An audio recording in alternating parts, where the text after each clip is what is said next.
I'm gonna do one more short video for the rest of your benefit. But see, that's the entrance to the easement where it goes in and curves around where I was parked. I've backed out onto Slate Road now. So I'm just gonna give you a quick video showing the condition of Slate Road, which will take us up to Zinc and then on up to the main highway.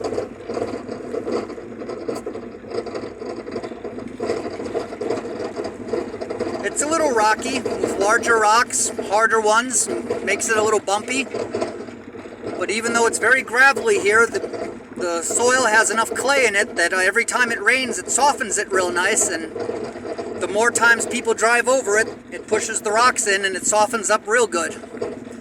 So that's not the most terrible. This is where the big wash is. Where the one person, probably the one that lives in that old tool truck and has that spot over there, built this himself, you see? Put in his own pipe. Well, you can't really see there, but on this side he put in the pipe too, but also poured a concrete wall to, like a retaining wall for the pipe. But that's the bridge over that main wash.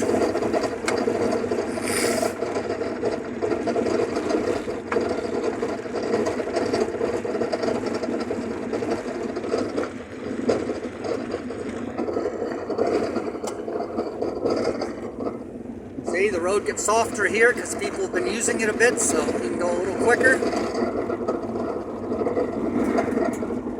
And now is where I got to follow my own tire tracks, because these are some of the natural washes that are, when it rains hard, this will have water flowing on it, but it's not enough to, get stuck or have any trouble. You just have to go around it a little.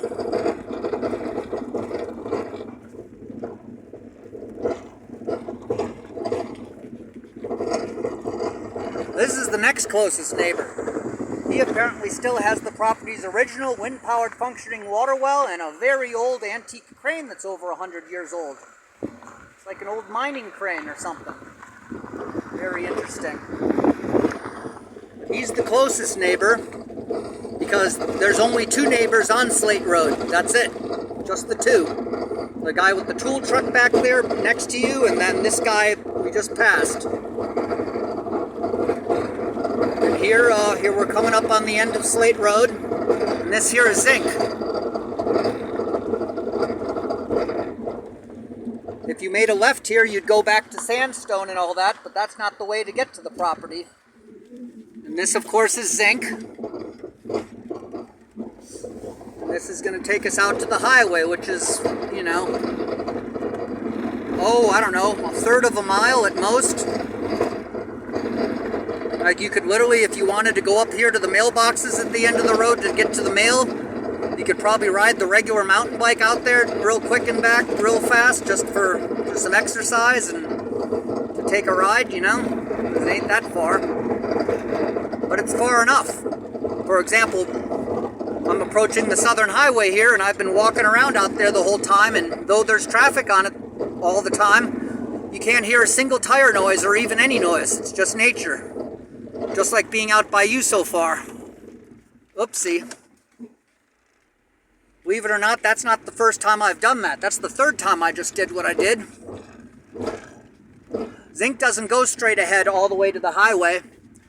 You actually have to turn off at this curve right back here because it curves over.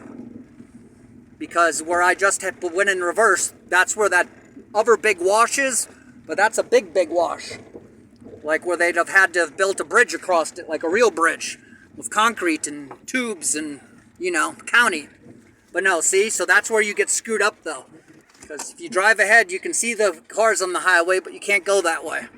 Because that's actually the private access road leading into that guy's property, which you can't really see too good from here, but the property consists of two enormous Quonset huts that are like all shiny and painted, like spray painted like brand new, and new windows and obviously insulated like hell, but one's his house and one's his workshop, and that's their private road to get on their property. But this is Zinc. See, here comes everybody that lives back here's mailboxes. One day you'll have one with whatever house number and street name they assign you, and you can say Matlack on it. But this is it. And the cattle guard, the sign,